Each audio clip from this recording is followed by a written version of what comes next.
그럼 지금 시민들은 어떤 선택을 해야 되는 거예요? 이렇게 엔트로피가 높아졌는데 저절로 사라진다는 건 말이 안 돼요. 뭔가 오긴 옵니다. 그리고 왔다는 걸 언제 알 수 있냐? 유시민이 광화문에 나올 때. 유시민 지수로 확인할 수 있다. 지금. 부드럽게 가려면 여당에서 일부가 헤어질 결심을 하고 특검법을 통과시켜야 돼요. 유일하게 합리적인 어떤 순서가 그건데 그거를 지금 국민의힘 정치인들이 막고 있기 때문에 파국적 상황으로 가는 것 같다. 되게 현실은 드라마보다 더 드라마틱하게 진행되는 경우들이 왕왕 있습니다. 우리의 상상력이 현실의 어떤 격동에 미치지 못하는 경우들이 좀 있거든요. 박근혜 탄핵 때는 타블렛으로 이게 터져버린 거거든요. 그 관리인이 JTBC 기자들한테를 네. 줬다는 거 아니에요. 김필준 기자가 JTBC라 그러니까 데리고 들어갔는데 제가 들은 이야기로는 이사가 나갈 때 아저씨 거기 우리 왜 그 잘생긴 이사님 있죠. 그 고영태예요. 그 잘생긴 이사님한테 우리 어디로 이사 갔는지 언제 이사 갔는지 말하지 마세요. 그리고 사무실에 나무 책상 하나 있는데요. 가져갈 거니까 그냥 두세요. 이렇게 하고 갔다는 거예요. 그리고 거기 안에 서랍 안에 그게 있는지 몰랐대요. 기자들이 자꾸 오는데 어느 날부터 집 보러 온 사람 아니면 안 보여준다 이렇게 하고 있었는데 김필준 기자가 쭈뼛쭈뼛 해가지고 어디 언론사냐 물었더니 JTBC라 그래서 나 손석희 씨 좋아하는데 이렇게 해서 문 열어서 들어가서 그걸 발견한 거예요. 거기서 디테일이 잭이 있었으면 예. 그 직원이 연결해서 뭐가 있는지 보고 확인해서 그랬을 수도 있죠. 잭이 없다 보니까 놓고 가버린 거예요. 그래서 김필준 기자가 그게 안 켜지니까 갖고 나가가지고 전문점에 가서 충전을 한 다음에 열어보고 다시 갖다 놨어요. 그 다음날인가 다시 와서 아마 복제 뜨고 원본을 갖다 놨던 것 같아요. 이게 얼마나 큰 우연이에요, 이게. 그 다음날 와서 JTBC가 제출을 했죠. 자기들은 복제품을 가지고 있고. 아무도 예상치 못한 이사간 사무실 책상 안에서 타블렛이 나와서 타블렛이 안 나왔으면 탄핵까지 못 갔어요. 그렇죠. 그런 것처럼 어딘가 불씨가 하나 터져가지고 큰 불길로 옮겨붙는 그런 상황 정도가 이 돌파구가 될 것 같아요. 역사책에서나 영화에서나 보면 되게 이제 그런 계기가 생기죠. 장밋빛 인생 이런 김영철 씨인가 그러잖아. 넌 나에게 모욕감을 줬어. 윤석열 대통령이 국힘당의 정치인들에게 심한 모욕감을 주는 행위를 할 가능성이 있어요. 또는 야 이거는 아닌 것 같다. 최소한의 애국심이 솟아오르게 만드는 어떤 증거가 나올 수도 있죠. 왜냐하면 윤석열 대통령이 게으르잖아요. 게으르기 때문에 사람을 안 만나고 전화로 뭘 엄청 했다는 소문이 있었어요. 전화 음성 이런 것들이 헤아리기 어려운 영어로 뭐 innumerous. 예.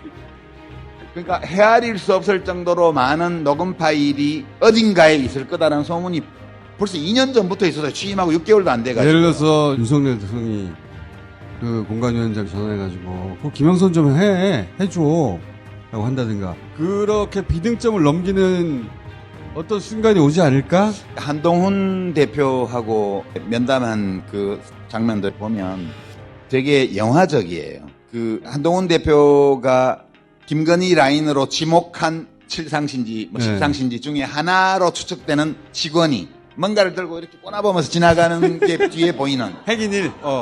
행인일이 있는 그 사진 있잖아요. 김건희 라인을 정리하라고 그랬는데 대통령은 걔들이 뭐 잘못된 건지 구체적으로 말해봐 이렇게 얘기를 했다 그러고 그리고 그 다음날부터 뒤에서 언론을 통해서 막 한동훈을 공격해대기 시작하고 극우 유튜버들이 일제히 한동훈을 공격하고 심지어는 막 당사 앞에 가서 막 뚜껑이 없는 이런 그림들 막 그건 너무한 거지 그거는 사실은. 공부라 한동 네, 물러와라. 공부라 이런 거. 나 진짜 내가 모욕감을 느꼈어 나 네. 진짜. 대신 느꼈어 나. 지금 대통령을 둘러싸고 있는 김건희 라인의 이 인물들이 다 명태균 씨처럼 자기 이익을 위해서 와 있는 거예요. 그 김대남 선임 행정관처럼 대통령에 대한 충성심이나 이런 거 일도 없고 자기 이익을 위해서 있는 사람들이잖아요. 그러니까 절대 대통령을 위한 판단을 하지 않아요. 대통령 자신이 그걸 판단할 수 있는 사람이면 또 모르겠는데 윤석열 대통령은 그런 판단을 못하는 사람이고 저는 심각한 정도의 기본적인 인지 능력에 문제 있다고 봐요. 저도 그렇게 생각합니다. 가상현실 속에 살고 있는 것이 그 인지 능력의 결핍으로 인해서 생긴 일이라고 저는 보고요. 그 주변에 둘러싸고 있는 사람들이 자기 이익을 위해서 일하기 때문에 대통령 윤석열에게 좋은 방안을 코치하고 밖에다 그런 행동을 하는 게 아니고 계속 윤석열에게는 해롭고 자기들을 자리지키는 데는 도움이 되는 행위 쪽으로 계속 가는 거예요. 그래서 이제 지금 한동훈 대표의 경우에는 굉장한 모욕감을 일단 한번 느꼈습니다. 내가 그래도 용이 되려는 사람인데 미꾸라지가 맘먹자고 오네? 도무지 내가 쪽팔려서 상대를 안 할 급의 애들이 나를 뒤에 살키잖아요. 그러면 모욕감을 느낄 수밖에 없어요. 근데 본인이 그런 급인지 아닌지 는 중요하지 않아. 주관적으로 그렇게 느끼는 게 중요한 거예요. 그쪽에서 문제가 하나 쌓이고 있고요. 그리고 이제 이 명태균 건이 검찰 출두하고 이거 약속대리를 하는 거 아니냐. 이 상황이 이렇게 되면 그렇게 기획을 해서 못 갑니다. 지금 상황은 그냥 표류하는 거예요. 그냥 흘러가는 거예요. 건축학이 아니고 기상학입니다. 이거를 기상학에서는 후지와라 효과라고 태풍 2개나 3개가 동시에 발생하면 강력한 태풍 1개가 생겼을 때는 없던 기상현상들이 막 생기거든요. 그런 것처럼 행위 주체들이 여럿이 있고 그것이 조율되지 않는 행동들을 하기 때문에 건축학, 정역학의 영역이 아니고 기상학, 유체역학의 영역으로 가기 때문에 짜고 못해요. 저는 그냥 영화 보듯이 보고 있습니다. 이게 이렇게 큰 역동이 있는데 아무런 일 없이 조용히 사라진다는 건 오히려 너무 이상한 일이고 그러기는 어렵고 어디서 이게 삐져나올지는 예상할 수 없죠. 하지만 뭔가 삐져나와서 폭발을 일으킬 거라고 저는 보는데 그게 언제 올지 모르겠다. 그래서 사람들이 답답한 거죠. 그러니까 알 수 있는 걸 할 수밖에 없어요. 특검 가고 탄핵 사유도 차곡차곡 쌓아서 준비하고 임기 단축하는 것도 준비하고 그냥 할 수 있는 걸 하고 있다가 어느 순간 유시민 작가가 거리로 나가야 되겠네. 그때 같이 나가면 됩니다. 마음 같아서는 나도 매주 나가고 싶지. 사람들이 한 번 해봤기 때문에 아직 임계점이 오지 않았다는 걸 다 알아서 아직 안 나오는 거예요. 안 나가고 싶은 게 아니라 지금 가면은 내가 체력이 나중에 방전되지 않을까? 지랄 총량의 법칙이라는 것도 있는데 나는 그만 지랄을 해도 되지 않을까요? 안 돼, 안 돼. 안 돼. 이 운명이 늙고 죽을 때까지 지랄하게 돼 있는 거지. 저는 이제 사실 책임져야 될 말이나 행동은 좀 안 해야 되겠다 그런 생각 많이 해요 요즘. 예전에는 그런 생각 별로 없이 그냥 생각나는 대로 이렇게 말을 했는데 이제는 좀 너 그렇게 말해놓고 왜 가만히 있어 이렇게 이런 말을 들을 수 있는 언행은 좀 안 하고 살면 안 될까? 이미 많이 했구만 지금 뭐. 이미 늦었어. 우리가 세상을 똑바로 세우는 것도 되게 중요한 일이고 자기가 또 똑바로 사는 것도 되게 중요한 일이잖아요. 저는 요즘 윤석열을 열렬히 지지하는 극우 유튜브 방송의 댓글란을 보면서 굉장히 삶에 대해서 여러 가지 생각을 해요. 진짜 이렇게 생각하는 사람들이 있구나. 그 사람들이 되게 어떤 영역에서 서식하고 있는지 그런 것도 좀 보게 돼요. 우리가 하는 일이 두 가지인데 첫 번째는 이제 생존하는 거고요. 두 번째는 의미 있게 사는 거죠. 첫 번째는 아주 단순한 일이라면 두 번째는 자기를 이해하는 일이에요.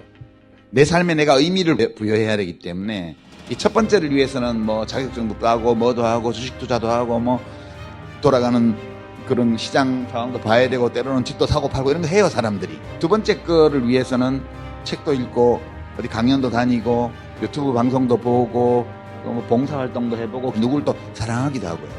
이 두 가지를 우리가 하면서 사는데 첫 번째가 강한 사람들이 있어요. 그 사람들이 주로 이제 윤석열을 찍었거든요. 그런 분들은 생존이 최고예요. 생존 말고 다른 거 하는 놈을 미워합니다. 소위 강남좌파를 욕하죠. 야 니는 비싼 집에 사는 놈이 뭐 사회정의를 떠들어 위선자 같으니라고. 윤석열, 김건희 이런 사람들은 다 첫 번째 일만 하는 사람들이에요. 의미를 묻지 않습니다. 이 사람들을 지지하는 댓글 다는 사람들은 부동산 투자, 경매, 뭐 주식 투자방 이런 데 활동해요 주로.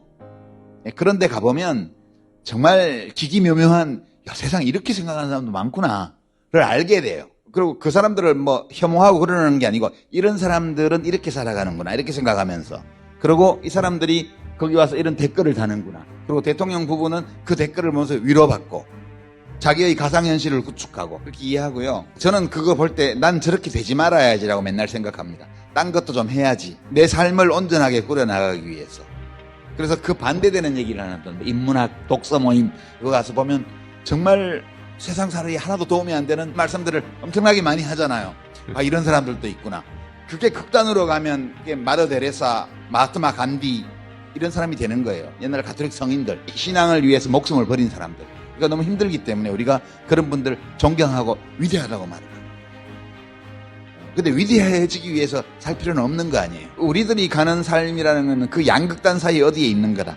때로 좀 이쪽으로 가기도 하고, 어떨 땐 자기개발서도 좀 사서 보고, 정말 비트코인 10억 가나? 이런 거 또 좀 관심을 가져보고, 또 그랬다가 내가 이렇게 사는 건 또 아닌 것 같아 싶으면 반대쪽으로 좀 가보고, 이렇게 우리가 흔들리면서 이렇게 가면서 산다고 봐요. 그래서 우리들 각자의 삶을 온전하게 만들어 나가는 것이 되게 중요하다. 그걸 하면서 동시에 뭐 토요일 날 서울역 광화문에도 나가고. 그래서 언제 광화문에 나갈 거예요? 머지 않은 것 같아요. 이렇게 엔트로피가 높아졌는데 저절로 사라진다는 건 말이 안 돼요.